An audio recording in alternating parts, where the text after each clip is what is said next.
তো কালকে দুটো প্রোগ্রাম ছিল, প্রায় 5 ঘন্টা দু জায়গায় কথা বলতে হলো। আর আমি তো এরকম ঘড়ি দেখে বক্তব্য করি না, 2 ঘন্টা হয়ে গেছে বক্তা নিয়ে এসো, ওই লোক আমি নই। মানুষ যতক্ষণ শুনবে শোনাবো, অত একটাই করে প্রোগ্রাম, কোনো চাপ নেই। কি গো বাবাজিরা, আল্লাহ আল্লাহ ভাইরা, অনেক বক্তা আছে, এই 2 ঘন্টা হয়ে গেছে, আর 1 মিনিট বললে টাকা বেশি দিতে হবে। কি সর্বনাশ, যেন জোন খাটতে এসেছে।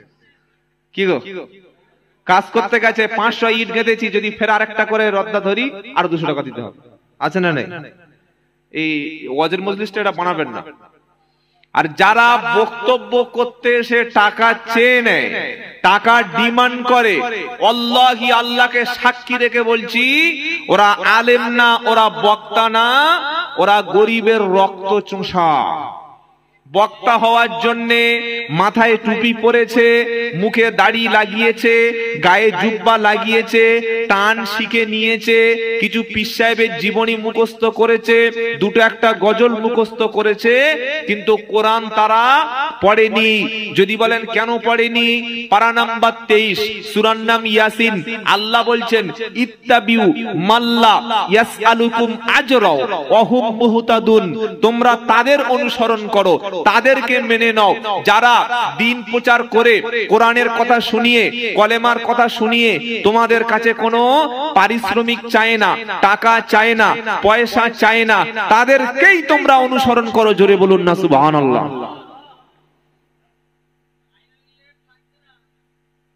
বুঝতে পেরেছ?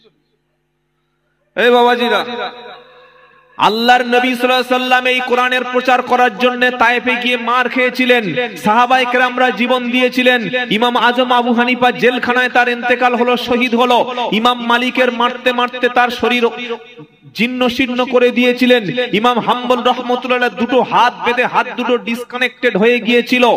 সেই সাথে সাথে এই ভারতবর্ষের জমিনে খাজা মঈনুদ্দিন চিশতি রহমতুল্লাহ আলাইহি, নিজামউদ্দিন আউলিয়া রহমতুল্লাহ আলাইহি, বড় পীর আব্দুল কাদের জিলানী রহমতুল্লাহ আলাইহি বাগদাদে, হযরতে সুফি ফতেহ আলী আইসি হুজুর কলকাতায়, হযরতে আশরাফ আলী থানভী রহমতুল্লাহ আলাইহি উত্তরপ্রদেশের থানে। নাম শুনেন আশরাফ আলী থানভী রহমতুল্লাহ আলাইহি? ওলি ছিলেন গো।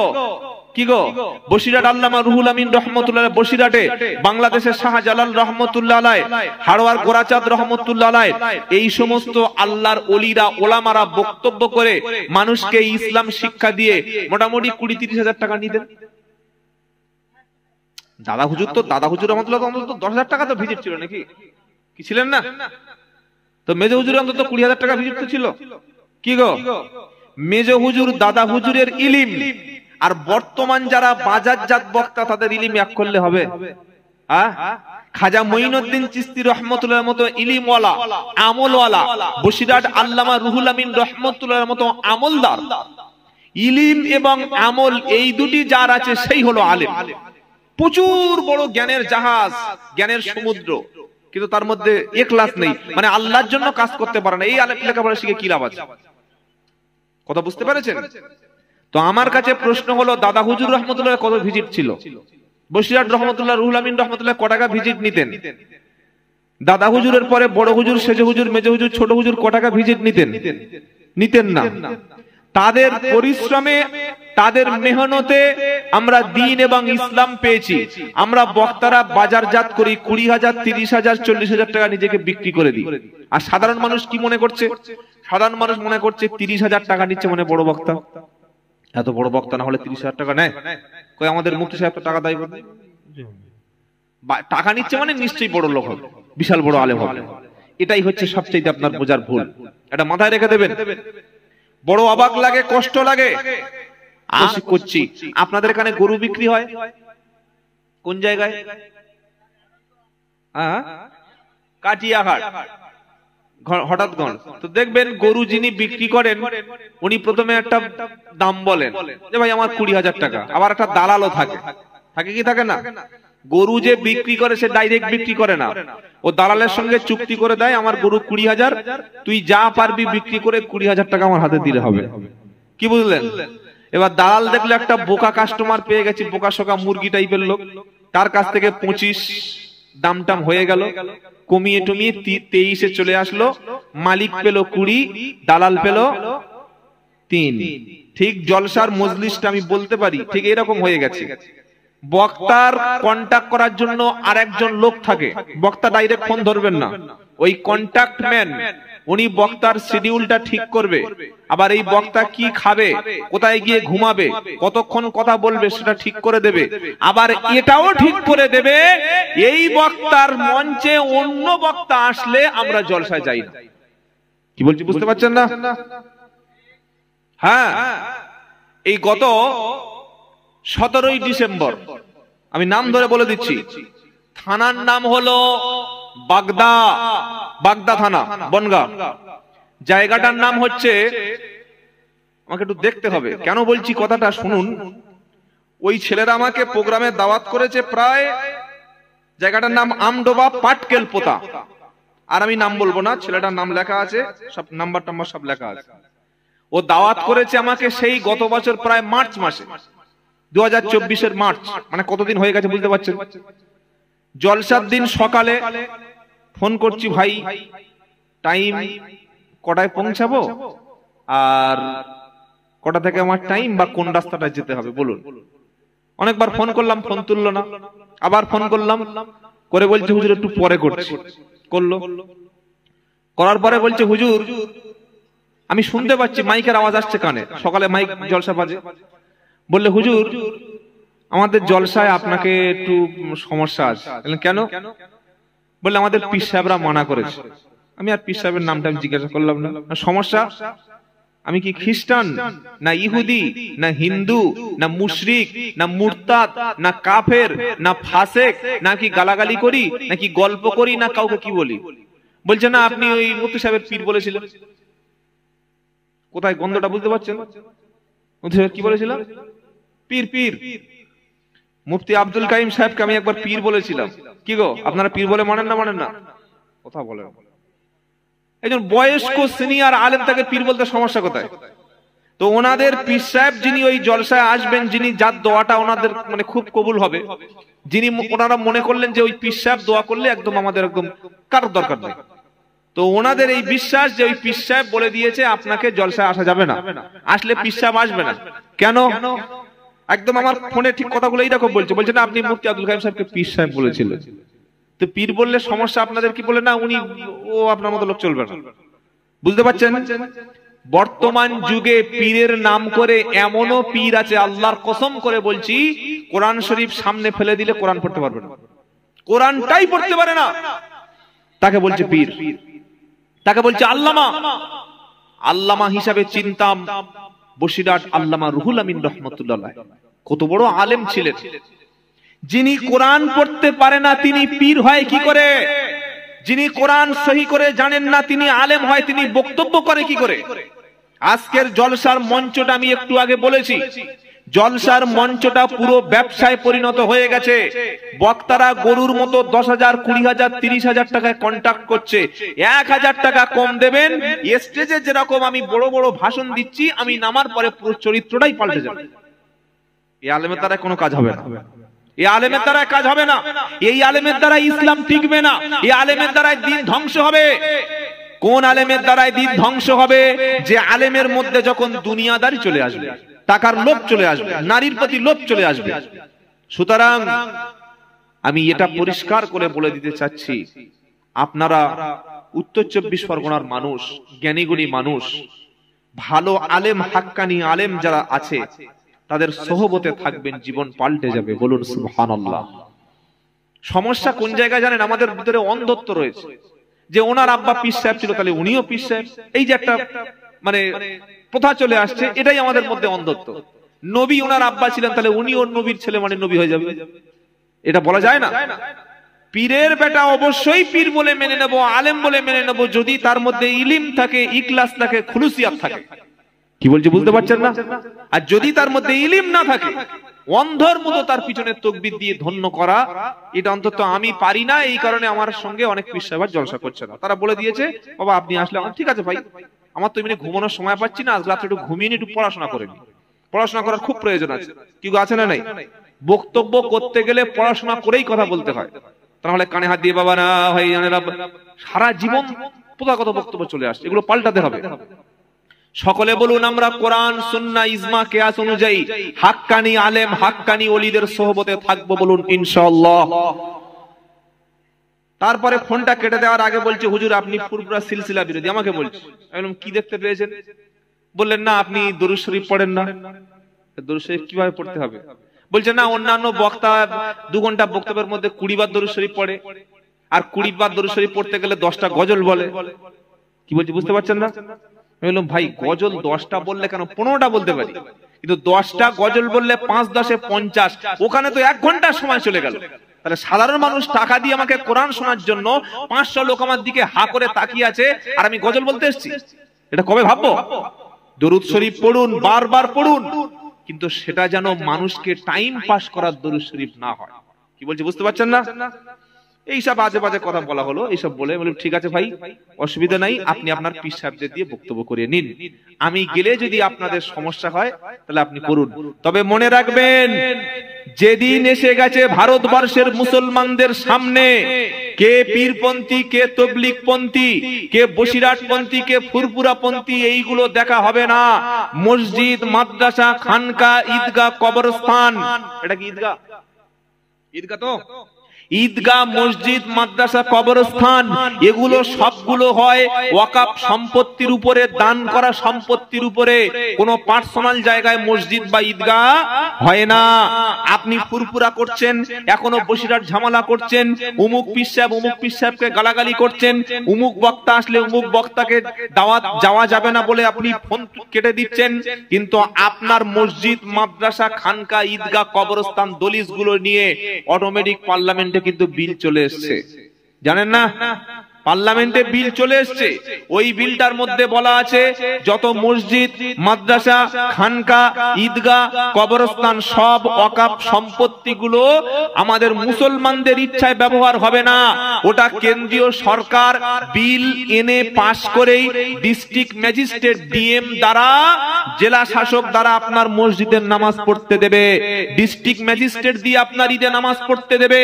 আপনার বাপ মারা গেছে, ওই অফিস থেকে আপনাকে অনুমতি আনতে হবে। কোন অফিস? ডিএম, ডিস্ট্রিক্ট ম্যাজিস্ট্রেটের অফিস থেকে, যে আমার আব্বাকে আমি গোরস্থানে মাটি দিতে দেবো কিনা। যদি অনুমতি দেয় তবে আপনি জানাজার নামাজ পড়তে পারবেন, তা না হলে ঘরের কোণে পুঁতে রাখতে হবে। কি বলছি বুঝতে পারছেন না? এইরকম একটা সিচুয়েশনে চলে এসছে, আর আমরা কিছু মানুষ অশান্তির আগুনে আরো ঘি ঢেলে দিচ্ছি। আর একটা কথা বলি, কদিন আগে আপনারা দেখেছিলেন ফুরফুরা শরীফের পীরজাদা সাহিমউদ্দিন সিদ্দিকী সাহেব, নাম শুনেন নাই বাবা? উনি এসেছিলেন জামিয়া রহমানিয়াতে। তো এটা আমি খবরটা সোশ্যাল মিডিয়া দেখলাম। এমনি সাইম সিদ্দিকীর সঙ্গে আমার অনেক আগে থেকে সম্পর্ক, না বাড়িতে যাতা আসা আছে, সম্পর্ক আগে থেকে ছিল। তো উনি এসেছেন, এসে সবকিছু ঘুরে গেলেন। আলহামদুলিল্লাহ আমরা দেখতে পেলাম যে একটা অনেক দিনের দ্বন্দ্ব, যেটা মুসলমানদের মধ্যে আলেমরা মিল হয়ে গেলে সাধারণ মানুষ মিলে যাবে। কি যাবে না? যাবে না। ভাই ভাই মিল হয়ে গেলে ভাইয়ের বউদের মধ্যে মিল হবে না? হবে না? কি বলছেন? হ্যাঁ। আর ভাই ভাই যতক্ষণ না মিল হবে, ভাই ভাই বউর মধ্যে মিল হবে? হবে না। তো ফুরফুরা শরীফ, বসিরহাট বা মুফতি সাহেবদের সঙ্গে কোন জমি জায়গা নিয়ে ঝামেলা নয়, শুধু খালি একটাই ঝামেলা, একটাই সেটা আপনারা প্রত্যেকদিন, আমি আর বলতে চাচ্ছি না, ছোট্ট ছোট্ট বিষয়গুলো নিয়ে। তো যদি তিনি এসে, যদি সবাই একসঙ্গে আমরা চলি, একই মঞ্চে যদি ফুরফুরার পীর সাহেবরা, একই মঞ্চে যদি পশ্চিমবঙ্গের ওলামারা থাকে, তাহলে এটা মুসলমানদের জন্য একটা ভালো। কি গো, এই কলকাতায় ধর্মতলায় মিটিং হয়েছে ওয়াকফ বিল নিয়ে, জানেন না? 3টে মিটিং হয়েছে একই মাঠে, একদম সেম একই মঞ্চ, একই মাঠে 3টে মিটিং। প্রথম করলো কে? কামারুজ্জামান সাহেব, আপনাদের বাদুড়িয়ার ছেলে। দ্বিতীয় মিটিংটা করলো কে? সিদ্দিকুল্লাহ চৌধুরী সাহেব, তৃণমূলের একজন নেতা। তৃতীয় মিটিং করলো কে? পীরজাদা তোহা সিদ্দিকী সাহেব। দিলীপ ঘোষ বলুন, শুভেন্দু অধিকারী বলুন, যত বিজেপি নেতা ছিল তারা প্রত্যেকে দেখেছে যে এই মুসলমানদের মধ্যে কতগুলো দল, কতগুলো ভাগ। কি বলছি বুঝতে পারছেন না?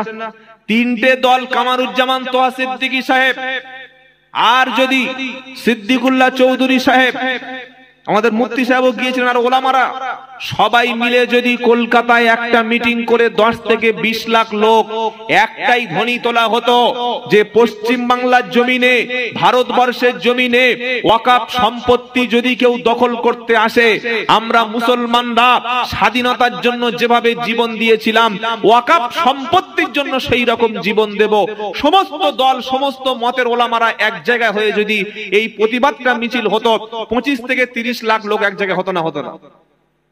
হতো না? কিন্তু সেই ঐক্য চিত্র আমরা ধরে তুলতে পারিনি। আর যতক্ষণ পর্যন্ত নিজেদের মধ্যে ঐক্য না হবে, আল্লাহ বলছে তোমাদের ক্ষমতা শেষ।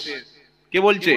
আতিউল্লাহ ওয়া রাসূলাহু ওয়া লা তানাযাউ ফাতাফশালু ওয়া তাদহাবা রিহুকুম ওয়াসবিরু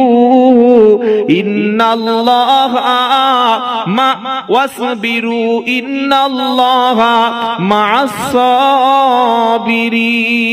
সাবিরিন। 10 নম্বর পারা, দ্বিতীয় পৃষ্ঠা, প্রথম লাইনে 46 নম্বর আয়াত, সূরার নাম আনফাল। আল্লাহ পাক বলছেন আতিউল্লাহ ওয়া রাসূলাহু, তোমরা আল্লাহ এবং রাসূলের আনুগত্য করো। ওয়ালা তানাজাউ ফাতাফশালু ওয়া তাযহাবা রিহুকুম, তোমরা যেন নিজেদের মধ্যে ভাগাভাগি করো না, নিজেদের মধ্যে মতনৈক্য করো না, নিজেদের মধ্যে মতামতে ভাগ করে দিও না। যদি তোমরা নিজেদের মধ্যে ঐক্য না থাকে, এ ওই দলের সে ওই দলের, একই জলসায় অমুক বক্তা আসলে বয়কট হবে, একই গ্রামে অমুক ব্যক্তি আসলে আমি যাব না, একটা গ্রামে 10টা জলসা, 2টো ঈদগাহ, 2টো মসজিদ, এইভাবে যদি তোমাদের মধ্যে ভাগাভাগি থাকে তাহলে তোমরা দুর্বল হবে, তোমরা ক্ষমতা হারা হয়ে যাবে। 15টা বছর শেখ হাসিনা বাংলাদেশে জ্বালিয়েছেন, জানেন না? জানেন না? তখন হাজার দল ছিল, জামাত ইসলামী কোথায়, ওহাবি কোথায়, জামাত ইসলামী কোথায়, আজানগাছি কোথায়, কাদরিয়া কোথায়, মানে কত রকমের দল ছিল। যখন সবাই মিলে এক, তখন জালিম পালিয়ে চলে গেছে। আজকেরই সারা বিশ্বে এখন বর্তমানে যুবকদের একটা শ্রেষ্ঠ ইয়ং সোসাইটির জন্য একটা ভালো বক্তা আছে, ডক্টর মিজানুর রহমান আজহারি। শুনেছেন না শুনেন নাই? আজকেরই তিনি বাংলাদেশে প্রথম মাহফিল করছেন, আজকেরই। অন্তত 18 থেকে 20 লাখ লোক, আমি আস্তে আস্তে লাইভ দেখছিলাম। সুবহানাল্লাহ। তো মানুষ, ওলামারা যদি মিল হয়ে যায়, সাধারণ মানুষ এক জায়গায় হবেই। আল্লাহ বলছেন তোমরা ঐক্য হও, যদি ঐক্য না হও ক্ষমতা হারা হয়ে যাবে, দুর্বল হয়ে যাবে। আরো চলুন আল্লাহ পাক এক ঐক্য সম্পর্কে কি আল্লাহ কি মেসেজ দিচ্ছেন, আর আমাদের ভণ্ড বক্তারা কি বলে গেছে। আল্লাহর কথা শুনুন, এদের কথা শুনুন। আল্লাহ এবার কি বলছেন? ইন্নাল্লাযীনা ফাররাকু দীনাহুম ওয়া কানু শিআআল লাস্তা মিনহুম ফি শাইইন। 8 নম্বর পারা 9 নম্বর পৃষ্ঠা 4 নম্বর লাইনের 159 নম্বর আয়াত, সূরার নাম আনআম। আমার আল্লাহ বলছেন নিশ্চয়ই যারা দিন মানে এই আল্লাহর মনোনীত জীবন ব্যবস্থা মানে ইসলাম, বলুন না সুবহানাল্লাহ। আমার আল্লাহ বলছেন নিশ্চয়ই যারা ধর্মকে, দিনের অংশকে টুকরো টুকরো টুকরো টুকরো ছোট ছোট ছোট ছোট করে মহল্লায় মহল্লায়, পাড়ায় পাড়ায়, দরবারে দরবারে, মসজিদে মসজিদে ভাগাভাগি করে নিয়েছে, আর নিজেদের দলটাকে নিজেরা আলাদা আলাদা করে বেছে বেছে নিয়েছে। আল্লাহ বলছেন নবী, ওই সমস্ত লোকদের সঙ্গে আপনার কোনো সম্পর্ক নাই। পারা নাম্বার 18, পৃষ্ঠা নাম্বার 4, লাইন নাম্বার 13, আয়াত নাম্বার 52-53, সূরার নাম সূরা আল মুমিনুন। এবার আল্লাহ বলছেন ও মুসলমান, তোমরা নিজেদেরকে কেন ভাগাভাগি করছো, নিজেদের মধ্যে কেন দলাদলি করছো? আবার কিছু এমন ব্যক্তি আছে, এই যে মানুষ যখন এক হয়ে যাচ্ছে এরা আর সহ্য করতে পারছে না, সবাই যদি এক হয়ে যায় তাহলে আমরা কি করব? হাক্কানি আলেমরা যদি এক হয়ে যায়, মুসলমান সমাজ, ইসলামটা এক হয়ে যাবে। যখন সাইম সিদ্দিকী আসলেন আমাদের জামিয়াতে, তখন মুফতি সাহেব যাওয়ার কথা আমার মুহিত ভাই বলে গেলেন। কি গো, শুনছেন না? সবাই জানে আমরা একসঙ্গে যাবো ইনশাআল্লাহ। তখন কিছু ফেতনাবাজ তারা বলছে যদি সব এক হয়ে যায় তাহলে আমাদের তো ভাঁড়ে পড়াশোনা কিচ্ছু নাই। এই যে আমরা এর পিছনে ওর পিছনে কাটি মেরে যে সমাজের মধ্যে ভাগাভাগি করে মুরিদ পড়াচ্ছিলাম, ভক্ত পড়াচ্ছিলাম, আমাদের উপায়টা তাহলে কি হবে? তাই তারা কিন্তু শুধু খালি ফেসবুকে উল্টোপাল্টা লেখালেখি করে যাচ্ছে। আমরা সাধারণ মুসলমান বিতর্ক বাদ দিয়ে যারা ঐক্য নিয়ে কথা বলবে, এক হয়ে থাকার বলবে, আমরা তাদের সাপোর্ট করব, বলুন ইনশাআল্লাহ, বলুন না ইনশাআল্লাহ। এবার আল্লাহ কি বলছেন, আল্লাহর মেসেজটা শুনুন। সূরার নাম বলে দিয়েছে আল মুমিনুন, 18 পারা 4 পৃষ্ঠা 13 নম্বর লাইন, 52-53 নম্বর আয়াত। আল্লাহ কি বলছেন, ওয়া ইন্না হাদিহি উম্মাতুকুম উম্মাতাও ওয়াহিদা ওয়া আনা রাব্বুকুম ফাত্তাকুন ফাতাকাত্তাউ আমরাহুম বাইনাহুম যুবুরা কুল্লু হিজবিম বিমা লাদাইহিম ফারিহুন। আমার আল্লাহ বলছেন, ওয়া ইন্না হাদিহি উম্মাতুকুম উম্মাতাও ওয়াহিদা, তোমরা এই উম্মাত, তোমাদের দল তো একটা দল। জোরে বলুন। এটা আমি বানালাম তাই তো নাকি? কার কথা? কার কার? কোন হুজুরের কথা না, কোন বক্তার কথা না, ডাইরেক্ট আমার আল্লাহর কথা। বলুন সুবহানাল্লাহ। আল্লাহ বলছেন, তোমরা উম্মাত, তোমরা একই উম্মাত, তোমাদের দল হলো একটা, তোমরা এই উম্মাত, একই উম্মাত, একই দল। কাবা শরীফ এক, তোমাদের নবী এক, তোমাদের রাসূল এক, তোমাদের আল্লাহ এক, তোমাদের কোরআন এক, সবাই যখন এক উম্মত, জোরে বলুন এক। আর এক যদি দুনিয়ায় না হবি তো ভাই একবার মরে দেখ। কি গো, দুনিয়ায় ও মিলাদ করলে আমি যাব না, ওর বাড়িতে সওয়াবরসানিতে বসবো না, ওর বাড়ির মেয়েতে বিয়েতে আমি যাব না, ও ওই দল করে ওকে সালাম দেব না, ও আসলে মঞ্চে আমি নেমে পালিয়ে যাব, আর মরে গেলে টেনে নিয়ে গোরস্থানে সব। কি গো, তখন আলাদা গোরস্থান আছে? তবলিগের আলাদা, ফুরফুরার আলাদা, আজানগাছির আলাদা, হানাফিদের আলাদা, শাফি মাযহাবের আছে নাকি, বসিরহাটের আলাদা, কোন তখন সব এক জায়গায়, তখন কোনো ঝামেলা করে, সব কাঠ হয়ে শুয়ে পড়ে আছে, আর তখন আলাদা হতে পারছে না। খালি দুনিয়ায় আলাদা, আখিরাতে আর কোনো আলাদা দল নাই। আখিরাতে দল হলো দুটো, কটা? আসহাবুল ইয়ামিন, ডানপন্থী দল, জান্নাতি দল। আর একটা দল হলো আসহাবুস শিমাল, বামপন্থী দল, বাঁদিকের দল। একটা হলো জান্নাতি, আর একটা হলো জাহান্নামী। একটা হলো ডানপন্থী, আর একটা হলো বামপন্থী। একটা হলো ইসলামপন্থী, আর একটা হলো কাফেরপন্থী। একটা হলো রাসূলপন্থী, আর একটা হলো আবু জাহালপন্থী। একটা হলো উলামাপন্থী, আর একটা হলো ফিতনাপন্থী। একটা হলো কোরআন সুন্নাহপন্থী, আর একটা হলো নিজেদের বানানো ধর্ম তৈরি করা পন্থী। আমরা সকলে হলাম আহলুস সুন্নাত ওয়াল জামাত। কোরআন সুন্নাহ যেখানে আমরা আছি সেখানে, জোরে হবে না সুবহানাল্লাহ? সবাই যখন এক, তো আমি কেন এক হবো না? আমার সমস্যাটা কি গো বাবা? যেটা আল্লাহ ভাইরা, তো আল্লাহ কি বলছেন, তোমরা একই উম্মাত, আর ওয়ানা রাব্বুকুম ফাত্তাকুন, তোমরা সকলে তোমাদের রবকে ভয় করো। বলুন সুবহানাল্লাহ। এইবার মানে এই কথা শুনলে আপনার মাথা হ্যাং হয়ে যাবে যে হ্যাঁ, আল্লাহ সত্যি এরকম ধরে ধরে বলেছে। এবার আল্লাহ কি বলছেন, ফাতাকাত্তাউ বাইনাহুম যুবুরা কুল্লু হিজবিম বিমা লাদাইহিম ফারিহুন। আল্লাহ বললেন, এবার দিনটাকে, শরিয়াতকে, কোরআন এক, কাবা এক, আল্লাহ এক, রাসূল এক, মাযহাব এক, কি তাই তো নাকি? হ্যাঁ, উম্মাতও এক। এই উম্মাতকে, এই কোরআনকে, এই দ্বীনকে কেটে কেটে কেটে কেটে টুকরো টুকরো টুকরো টুকরো করেছে। প্রত্যেকে নিজের দলটাকে মনে করেছে হক। কি সবাই মনে করছে হক? আপনি যে কোনো তাবলীগ জামাতের লোককে জিজ্ঞেস করবেন, আমারটা হক। আপনি আজানগাজী পীর সাহেবের মুরিদকে বলবেন, বলবে আমাদের যে বিনা পয়সার দিন দুনিয়া, এটা হক। বলবে না? বলবে না? হ্যাঁ। একটা জামাত ইসলামের লোকে জিজ্ঞাসা করুন, আমাদেরটা হক। আহলে হাদিসে জিজ্ঞাসা করুন, সে বলবে আমাদেরটা হক। ফুরফুর একজন মুরিদকে, সে বলবে আমারটা হক। মানে যাকে জিজ্ঞাসা করবেন সে বলবে হক।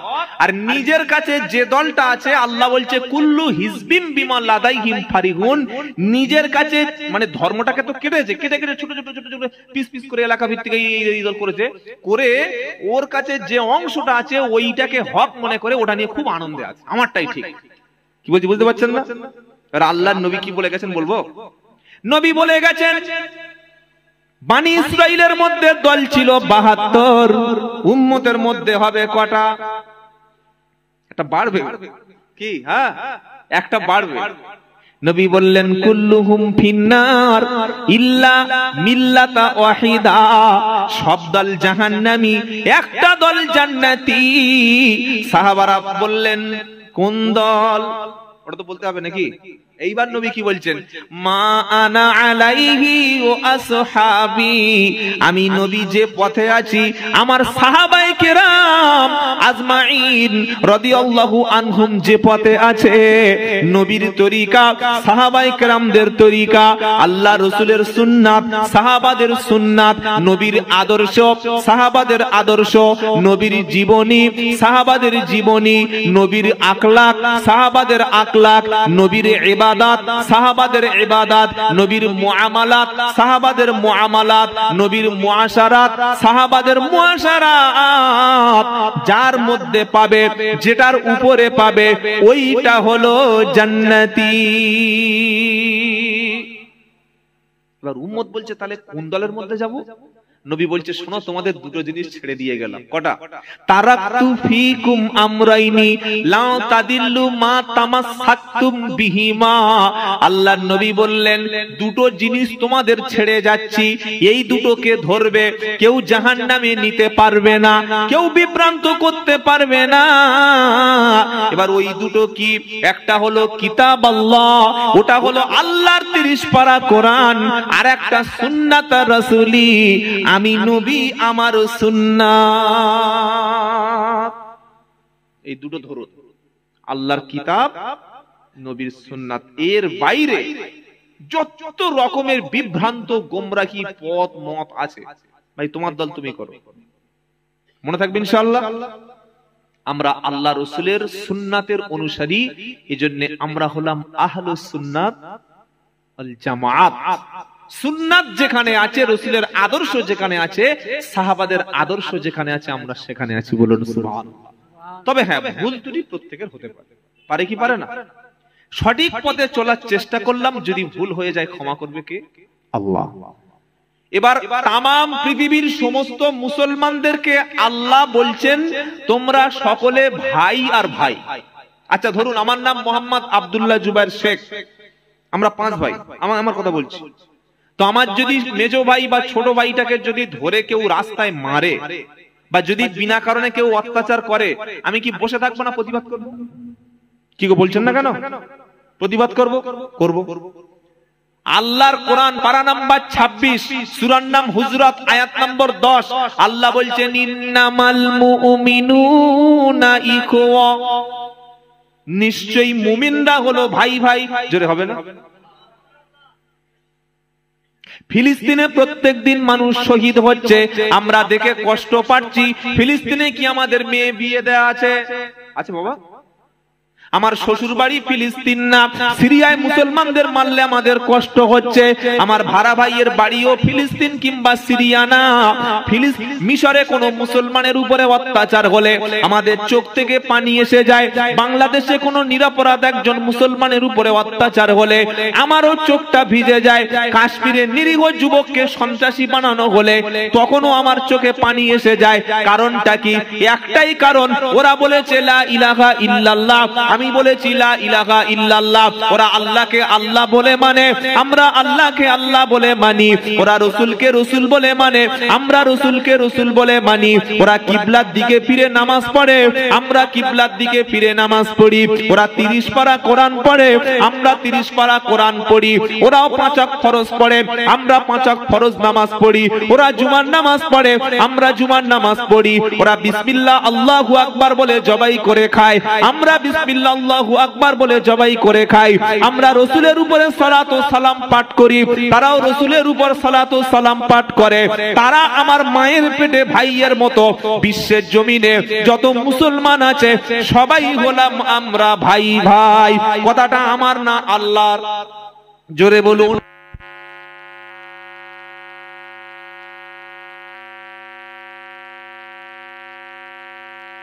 আহলুস সুন্নাত ওয়াল জামাত আমার গায়ে পুরোপুরি লিখে রাখতে হবে, তাবলীগ জামাত লিখে রাখতে হবে, আহলে হাদিস বেরেলি হানাফি লিখে রাখতে হবে। হ্যাঁ, হানাফি মাযহাবকে অনুসরণ করি, হাক্কানি ওলামাদের সোহবতে থাকি, কিন্তু আমি তো মুসলমান, আমার মুসলমান পরিচয় দিয়ে মরতে হবে, হবে কি হবে না?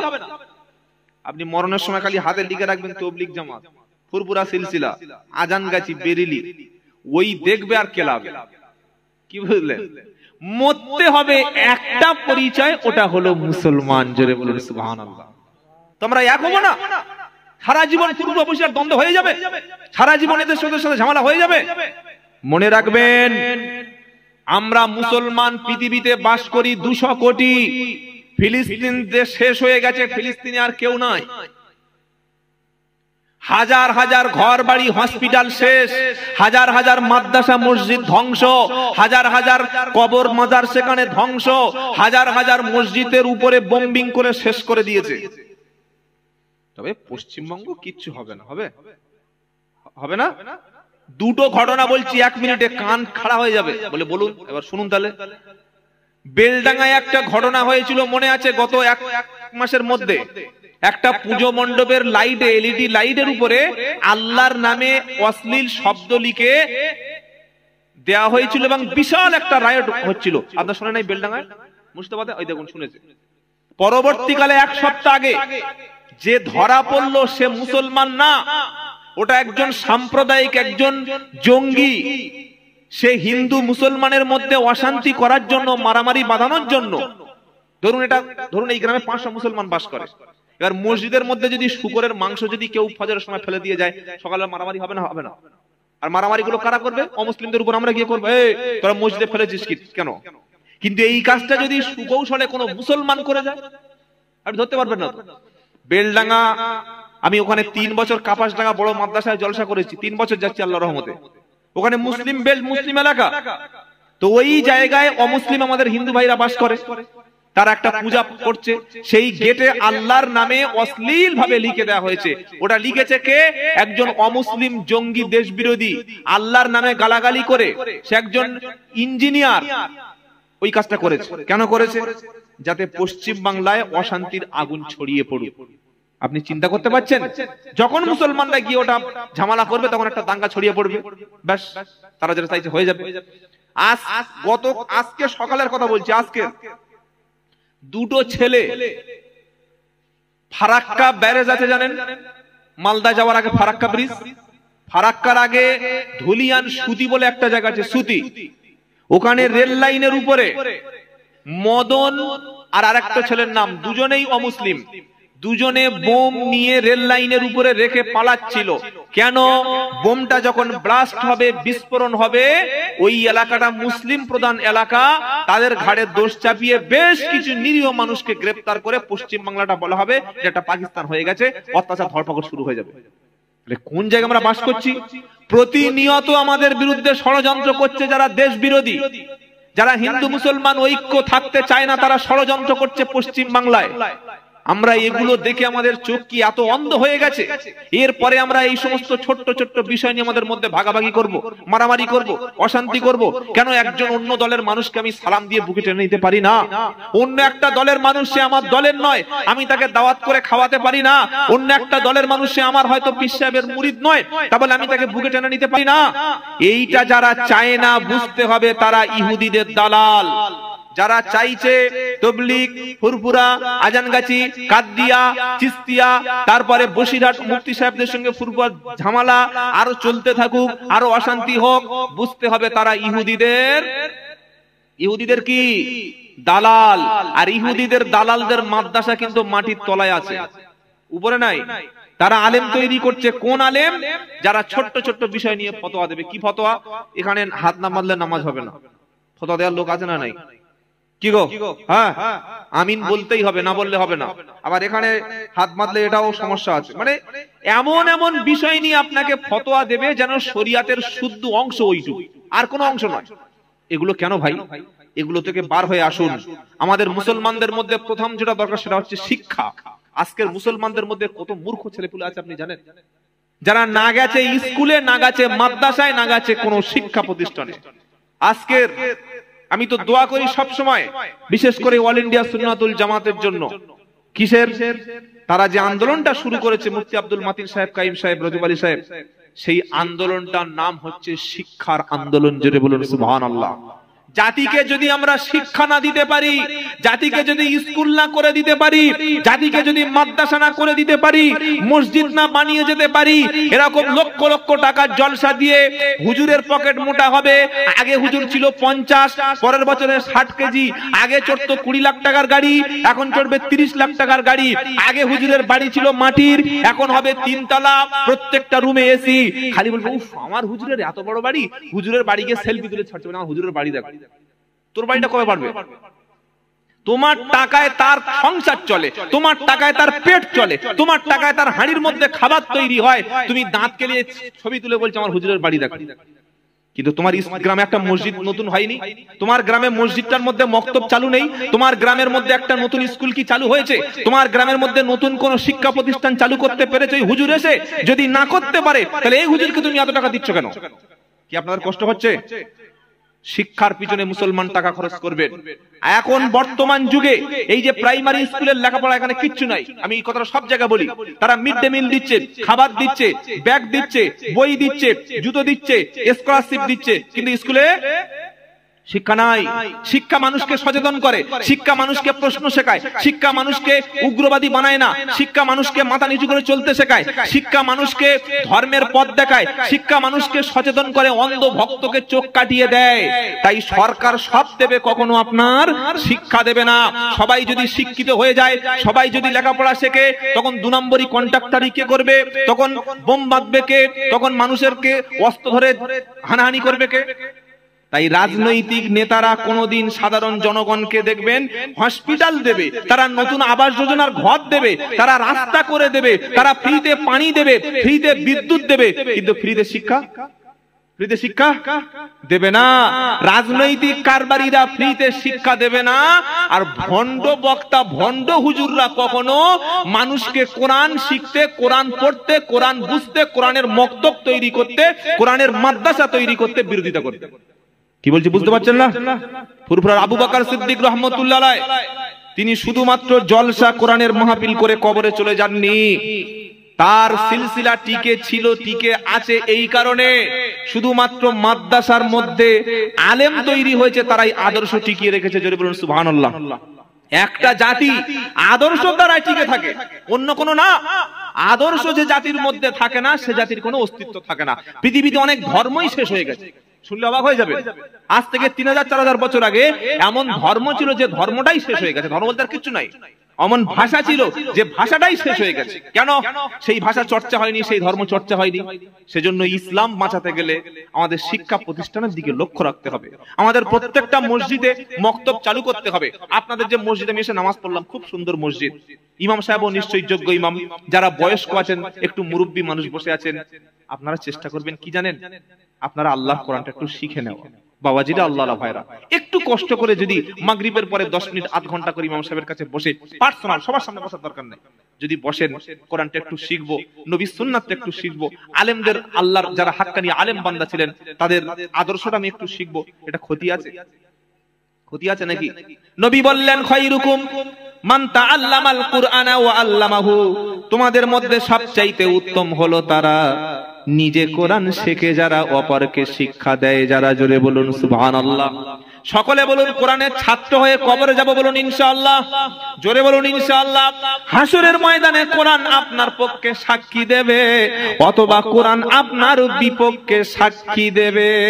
যার পক্ষে কোরআন দাঁড়াবে, যে ব্যক্তি মসজিদে কোরআন পড়েছে, ইমাম সাহেবের কাছে কোরআন শিখেছে, আলেমের সোহবতে বসে কোরআন শিখে নিয়েছে, বাড়ির মধ্যে তেলাওয়াত করেছে, জিকির করেছে, আর এই ব্যক্তি ইন্তেকালের সময় কোরআন শুনতে শুনতে কবরে গেছে, আর মরণের পরে কোরআনের নেকি কিয়ামত পর্যন্ত কবরে পৌঁছে গেছে।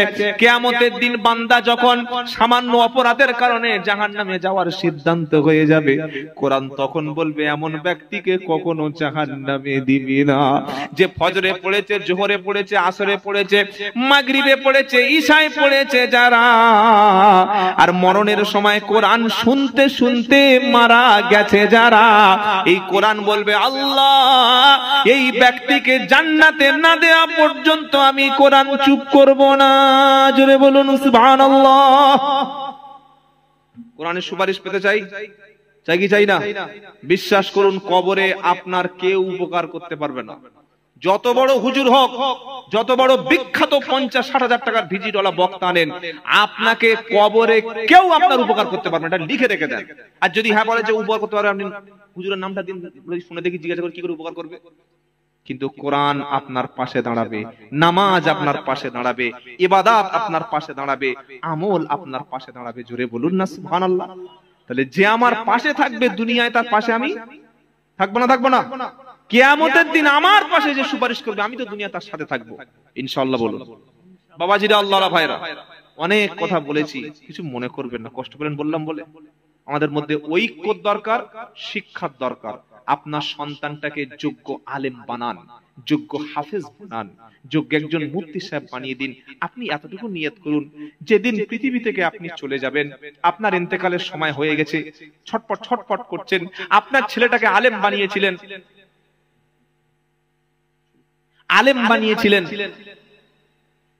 ছেলেটা মসজিদে ইমামতি করছে। আপনার ছেলে শুনেছে বাপ অসুস্থ, বাপ মারা যাচ্ছে, ছেলে মসজিদ থেকে দ্রুত বাড়ি চলে এসেছে, এসে আপনি ছটপট ছটপট করছেন। ছেলেটা তখন কোরআন মুখস্থ ছিল, ওযু করে বাপের মুখের কাছে গিয়ে বলছে, আব্বা সত্যি কি তোমার খুব কষ্ট হচ্ছে আব্বা? আব্বা বলছে, ছেলেরে মরণের মতো কষ্ট পৃথিবীতে আর একটাও নাই। ওয়াজাত সাকরাতুল মাউতি বিল হক দালিকা মা কুনতা মিনহু তাহিদ। তুমি যে মৃত্যুর কষ্ট, আল্লাহ বলছেন অবশ্যই সাকরাতুল মাউত, মৃত্যুর যন্ত্রণা আসবেই আসবে, যেটাতে তুমি পালিয়ে চলে যেতে, সেই মৃত্যুর শাস্তি এসে যাবে। ছেলে আলেম ছিল, বসে বসে কোরআন সূরা ইয়াসিন পড়ছে। সূরা ইয়াসিনটা যখন তেলাওয়াত করতে শুরু করেছে, মৃত্যুর যন্ত্রণা তখন সূরা ইয়াসিনের ওসিলায় আল্লাহ হালকা করে দিয়েছে। জোরে বলুন সুবহানাল্লাহ। এই বাবাজিরা, ছেলে বাপের কানে বসে বসে শোনাচ্ছে লা ইলাহা ইল্লাল্লাহ মুহাম্মাদুর রাসূলুল্লাহ সাল্লাল্লাহু আলাইহি সাল্লাম। বাপ কয়েকবার শুনতে শুনতে বাপ খুব জোরে আল্লাহু আকবার এটা বলার সাথে সাথে মুখ দিয়ে বার হয়ে গেল লা ইলাহা ইল্লাল্লাহ মুহাম্মাদুর রাসূলুল্লাহ। বলার সাথে সাথে বাপের চোখটা দাঁড়িয়ে গেল, ডান দিকে মুখটা ঘুরে গেল, শরীরটা ঠান্ডা হয়ে গেল। ছেলের সঙ্গে সঙ্গে বলে নিলেন ইন্না লিল্লাহি ওয়া ইন্না ইলাইহি রাজিউন। সবাই কাঁদতে শুরু করেছে। আলেম ছেলে বলছে, কেঁদো না, আমার আব্বা পৃথিবীতে এখনই চলে গিয়েছে, তিনি আল্লাহর মেহমান হয়ে গেছে। ছেলে যদি আলেম হয়, কোরআনওয়ালা হয়, দ্রুত গোসল দিয়ে জানাজার মাঠে দাঁড়িয়ে গিয়ে ছেলে যখন জানাজা পড়বে আল্লাহু আকবার বলে যখন বাপের লাশের সামনে দাঁড়াবে, প্রথমে পড়বে দোয়া সানা, তারপরে আল্লাহু আকবার বলার পরে দরুদ শরীফ পড়বে, তারপরে জানাজার মাঠে আল্লাহু আকবার বলার পরে ছেলে দোয়া পড়বে। কি দোয়া? আল্লাহুম্মা গফিরলি হাইয়িনা ওয়া মাইয়িতিনা ওয়া শাহিদিনা ওয়া গায়বিনা ওয়া সাগীরিনা ওয়া কাবীরিনা ওয়া যাকারিনা ওয়া উনসানা। এই দোয়াটি যখন ছেলে পড়বে, চতুর্থবার তাকবীর বলার আগে ছেলের চক্ষুতে পানিতে চক্ষু ভিজে যাবে আর বলবে, আল্লাহ সারা জীবনের মতো বাপকে আমি শেষ দোয়াটা করে দিলাম। কাঁধে বাপকে তুলে কবরস্থানে মাইয়িতকে শুইয়ে দেবে আর দোয়া পড়বে, বিসমিল্লাহি ফি সাবিলিল্লাহ ওয়া আলা মিল্লাতি রাসূলিল্লাহ। এ আল্লাহ, আমি শেষবারের মতো বাপের গোসলটা নিচে হাতে দিয়েছি, বাপের কাফনটা সারা জীবনের মতো পরিয়ে দিয়েছি। আব্বা আর কোনোদিন নতুন ড্রেস আমার কাছে চাইবে না। শেষবারের মতো বাপকে নিজে কোলে করে শুইয়ে দিয়েছি বিছানায়। আমাকে ছোটবেলা বাপ বিছানায় নিজে কোলে শুইয়ে দিয়েছে। 3 মুঠো মাটি দিয়ে কবর থেকে যখন সবাই চলে যাবে, ছেলে কবর থেকে লাফ দিয়ে উঠে গিয়ে কবরের পাশে দাঁড়িয়ে তখন আল্লাহর কাছে হাত তুলে বলবে, রব্বুল আলামিন, আমার আব্বাকে সবাই ছেড়ে চলে যেতে পারে, কিন্তু আমি সন্তান একা ছেড়ে গেলাম না। ছেলে ঝরঝর করে কাঁদছে। আল্লাহ বলছে, ফেরেশতারা যার সন্তান আলেম ছিল, হাফেজ ছিল, মাদ্রাসায় ভালোবেসে কোরআনকে ভালোবেসে সন্তানকে আলেম বানিয়েছে, আলেম যখন আমার কাছে বাপের জন্য কেঁদেছে, ওর কবরের প্রশ্নটা সহজ করে দিবি। জোরে বলুন সুবহানাল্লাহ।